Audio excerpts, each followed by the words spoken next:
What's up, guys? How's it going? It is Matt here. So today we're going to be talking about this is kind of like a continuation of my how to choose the right firearm for home defense video. This is going to be about using a bolt action rifle for home defense. And it's a question that I get a lot. What do you think of a bolt action rifle for home defense? So I'm going to address it here in this video. Now, before we get into that, guys, I'm going to give a shout out to my friends over at Call Beyond Duty Coffee. They make really good coffee. They're veterans and first responders that have created this company. Their coffee's organic, it tastes great, and I'm a big fan of it. My whole family's a fan of it. So go give them a shout out. There's a link down below in my description if you want to check them out. And you put the code STAMP10 and you get a discount. So there you go. And also, before I also want to address, go out there and give a shout out or help donate to your local Wounded Warrior Project. They have done a lot for veterans over the years, including veterans like myself. Where the VA fell short, the Wounded Warrior Project came in and picked up the slack. So give them a shout out, give them some donations. They are a great organization. So we're going to be talking about the using a bolt action rifle for home defense. Now, the rifle that I'm using here, this is a Savage Axis 2. This is chambered in 308. It happens to be my favorite rifle cartridge. In my opinion, 308 is probably one of the most well-rounded rifle cartridges out there. Will drop any two-legged or four-legged animals up to a mile or over a mile if you're well trained, and me, not so much. Maybe 600, 700, but I don't know if I could do a mile with this rifle, right? So this is a very good rifle. I'm a big fan of it. I had it for a long time. The only issues I've ever had with this rifle is, actually, it was caught in one of my videos. I had an older magazine. When I'd shoot, this would come undone like that. Then I have to readjust that to put it in there. I simply went out and bought new magazines, and it works just fine. All right. So this rifle has been cleared prior to this video. So the age-old question, can you use a bolt-action rifle for home defense? Well, let me ask you a quick question. Do birds fly? Yes, you can use a bolt-action rifle for home defense. Is it the best option? No, it's not the best option out there, but it is a very good option out there. Now, there's going to be people arguing all the time. They have it in all my videos. Well, if you're attacked or someone goes home invaders, there's always going to be more than one. There's going to be groups of people, and they're going to have double stacks and everything else, and even fully automatic, some people will say. And yeah, maybe, but if you watch any of the home defense videos, security footage, and stuff like that, you will notice a trend. This comes in just about every single video. Criminals do not like resistance. They do not like resistance. The second they get resistance, they run, flee, and hide and try to get as far away as they possibly can. That's when we need to tone it down, and when they're driving away, we don't shoot anymore. So let's get into the video. So there are 4 considerations that you want to keep in mind if you choose a bolt action rifle for home defense. Now, some people will be like, well, why would anyone want to use a bolt action rifle for home defense? Well, the answer is pretty simple. Well, not everyone has a pistol. Not everyone has a shotgun. Not everyone has AR-15 or AK or anything like that. And there are some people out there that only have bolt-action rifles. They're hunters, right? They have bolt-action rifles. Maybe it's a bolt-action rifle that's been handed down for years, or maybe they just like their bolt-action rifles. This is a very effective tool to get the job done. But like I said, there are 4 considerations that you want to keep in mind before you choose to use one of these. Now, the first one that I want to talk about is, like I said in the other one, is you need to consider the layout of your house or your homestead or however you want to call it. Excuse me. So basically, rifle caliber, especially like this, will absolutely go through walls. They will pretty much go through entire houses, right? And probably into the neighbors' houses. Like me, I live in a suburb, and when you live in a suburb, there's houses that are pretty close to each other. So me, there's no way in heck I would use this for home defense, especially with 3 kids, my mother-in-law, and my wife in the house, right? I would not be using this for home defense. Whereas there's some people that have more open neighborhoods, or they're out in the middle of the land or farmland or something like that. And this is what they have, and this is hands down, it'll work 100%. So that's the first consideration. You need to consider where you are, the terrain, your location, because rifles do go through things. The second consideration that you're going to want is ammo.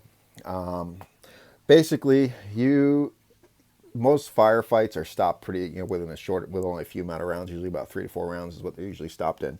But it's always a good idea to have extra ammunition on you. Now, there are a lot of bolt action rifles that have longer magazines. This is only a 4-round magazine. There are some bolt action rifles that have longer magazines. But one thing that I like to use, because I just use the standard one, is I have this right here. I don't know if you call it a sleeve or whatnot, but I picked this up from Midway USA years ago and I put it on there. Now, this is set up for a left-handed shooter because I'm right-handed, but I'm left-eye dominant. So the Marine Corps taught me how to shoot a rifle left-handed. So for me, if I need to load through the bolt, I can simply grab them and load them through the bolt like this. If I had them on this side, that would be kind of in the way of my chin and make it difficult for me. So I have these set up for my body. I'm a left-handed shooter. It'd be this. If you're a right-handed shooter, you're going to want them on the other side.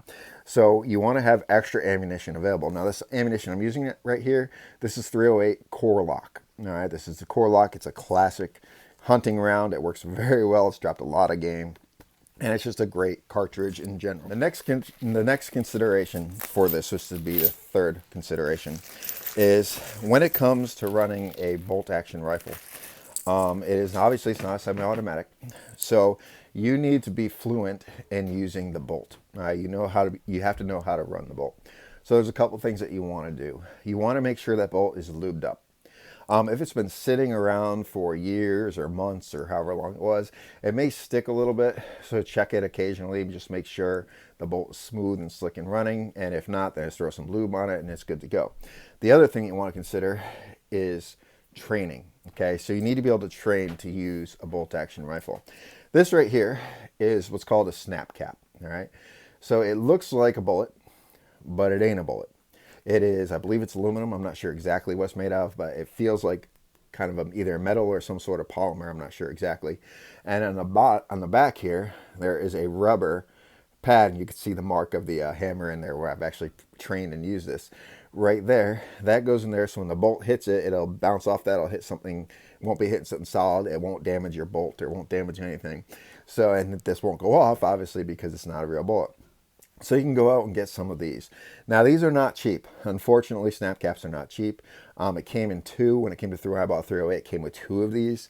And I don't remember, it was like 15 bucks for two of these, which was kind of ridiculous. But when you look at the long term, this right here, by getting these practice rounds, these dummy rounds, this can actually help you in a bad situation. So you practice with these and running the bolt. So you got to be able to run that bolt clearly. And you have to be able to do it under duress.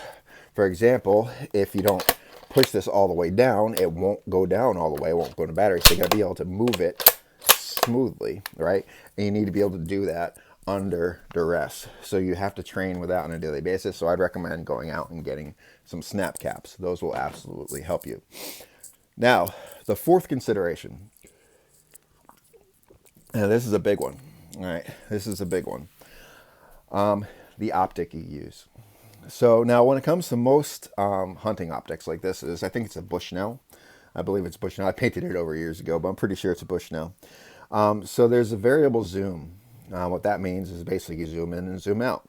So in a bad situation or in my house, it is going to be very close, okay? So you're going to have this zoomed out as far as you can, because if your scope is too zoomed in, then it's going to be blurred and you're not going to be able to see what you're shooting at very well. So zoom it out as far as you can, make sure it's set up for that.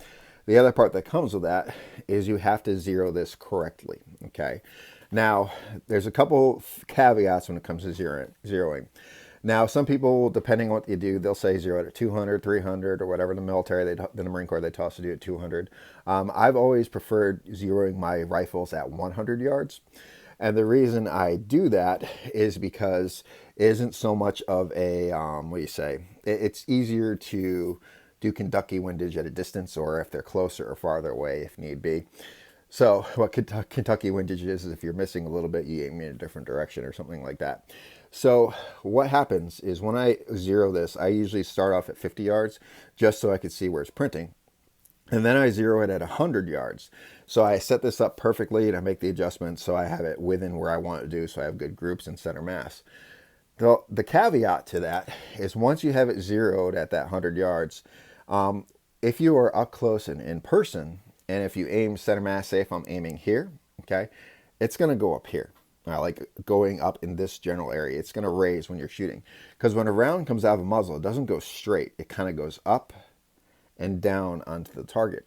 So once you have it zeroed in, if you have to use this for home defense, you need to aim low on the person. If you want to hit center mass, you got to aim underneath of it. I recommend 2 to 6 inches underneath of it is where you're going to want to aim, because it'll still put it in the center mass. So if you have it, and if you have it zeroed at farther away, you're going to have to aim even lower when you're up close in person. That's why I like kind of the 100 yards. I think that's like a great balance between it. So you're going to want to aim low in close quarters when you're using this. So let's summarize. So the very first thing that you need to consider is your terrain or your neighborhood, right? Because rifles go through things and you don't want it to go through the neighbor's house. The second thing you need to consider is having extra amount of ammunition. You could get a sleeve, you can get a long magazine, however it is. You want a little bit of extra rounds just in case. The third thing you need to consider is the bolt and running the bolt. So you got to make sure that bolt is lubed up and ready to go. And you have to make sure you are trained well enough that you can manipulate that bolt under duress and under stress. Okay, so train on that, and you can go out, like I said, get snap caps. They work great, right? And then the fourth and final thing is the scope and the zeroing. Make sure that it's zoomed all the way out if you're planning on using for home defense, and make sure it's zeroed at about 100 yards is the best bet. But however, like I said, the caveat is when they're super close, within 10-15 yards, that round is going to go high. Okay, so you're going to want to aim lower than you would normally aim in a close quarter situation. I hope this helps, guys. If you like this content, like, share, subscribe, tell your friends about me. Don't forget, guys, it is our responsibility to take care of each other and protect each other. Oh yeah, one more thing. I asked this in the last video, but no one sent any comments. We got to name this dude, guys. So throw some comments below. What do you think we should name our alien dude here? So comment that below, and we'll come up to a consensus earlier or later on. All right. So by next video, I'll be doing a live video Saturday night. How about we come up with some names for this guy, right? And Saturday night, I will tell everyone what the name is going to be. Anyway, guys, have a good day. Peace.